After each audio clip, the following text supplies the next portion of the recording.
পরিবর্তিত জীবনযাত্রা ও অনিয়ন্ত্রিত খাদ্যাভ্যাসের কারণে আমরা স্বাস্থ্যগত যে সকল সমস্যার সম্মুখীন হচ্ছি তার মধ্যে অন্যতম সমস্যা হচ্ছে কোষ্ঠকাঠিন্য বা কনস্টিপেশন। কোষ্ঠকাঠিন্য হলো একটি শারীরিক সমস্যা যেখানে মল কঠিন হয়ে যায় এবং স্বাভাবিকভাবে তা ত্যাগ করতে কষ্ট হয়। একটি সাধারণত অনিয়মিত মলত্যাগের কারণে হয় এবং মল ত্যাগ করতে সময় বেশি লাগে। কোষ্ঠকাঠিন্যের নানাবিধ কারণ রয়েছে, আমরা আজকে জানব সেই কারণগুলো। প্রথমত, অপর্যাপ্ত ফাইবার গ্রহণ।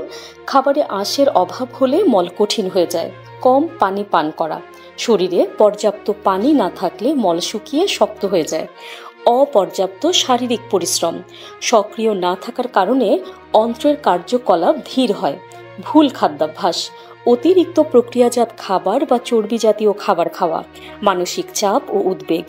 মানসিক অবস্থা অন্ত্রের কার্যক্রমে প্রভাব ফেলতে পারে। ঔষধের পার্শ্ব প্রতিক্রিয়া। কিছু ঔষধ কোষ্ঠকাঠিন্য সৃষ্টি করতে পারে, যেমন ব্যথানাশক বা ক্যালসিয়াম সাপ্লিমেন্ট। হরমোনজনিত সমস্যা। থাইরয়েড হরমোনের অভাব। অন্ত্রের সমস্যা বা রোগ। অন্ত্রের কোনো প্রতিবন্ধকতা বা প্রদাহ। কোষ্ঠকাঠিন্যের মতো সমস্যার প্রতিকার আমরা জীবনযাত্রার কিছু পরিবর্তন বা কিছু উপকারী অভ্যাস আয়ত্ত করার মাধ্যমে এর থেকে প্রতিকার পেতে পারি। 1.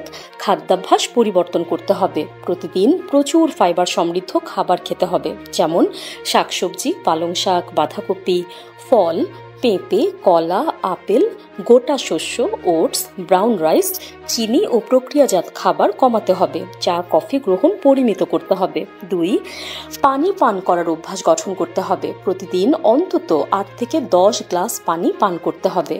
সকালে খালি পেটে গরম পানি খাওয়ার অভ্যাস করতে হবে। 3. শারীরিক কার্যকলাপ বাড়াতে হবে। প্রতিদিন 30 মিনিট হাঁটুন বা ব্যায়াম করতে হবে। যোগব্যায়াম অন্ত্রের কার্যক্ষমতা বাড়াতে সহায়ক। 4. নিয়মিত মলত্যাগের অভ্যাস গড়ে তোলা। প্রতিদিন একটি নির্দিষ্ট সময় মলত্যাগের চেষ্টা করতে হবে। মলত্যাগের প্রয়োজন অনুভব করলে দেরি করবেন না। 5. প্রাকৃতিক প্রতিকার। ইসবগুলের ভুসি খাওয়া কোষ্ঠকাঠিন্য দূর করতে সাহায্য করে। রাতে ঘুমানোর আগে গরম দুধে ঘি মিশিয়ে পান করা উপকারী। প্রুন বা প্রুন জুস প্রাকৃতিক ল্যাক্সেটিভ হিসেবে কাজ করে কোষ্ঠকাঠিন্য দূর করতে সাহায্য করে। ফ্লাক্স সিড বা চিয়া সিড পানিতে ভিজিয়ে খেলে তা আমাদের অত্যন্ত কার্যকরী ফাইবার হিসেবে কাজ করতে পারে এবং হজম শক্তি বাড়াতে পারে এবং কোষ্ঠকাঠিন্য দূর করতে সাহায্য করে। ঔষধ বা চিকিৎসা। দীর্ঘস্থায়ী কোষ্ঠকাঠিন্যের ক্ষেত্রে চিকিৎসকের পরামর্শ নিতে হবে। প্রয়োজনে মল নরম করার জন্য ল্যাক্সেটিভ বা ঔষধ ব্যবহৃত হতে পারে। আমাদেরকে কখন সতর্কতা অবলম্বন করতে হবে? যদি কোষ্ঠকাঠিন্য দীর্ঘস্থায়ী হয় বা তীব্র ব্যথা অনুভূত হয়, তবে দেরি না করে চিকিৎসকের সঙ্গে পরামর্শ করতে হবে। নিউজ ডেস্ক, সংযুক্ত।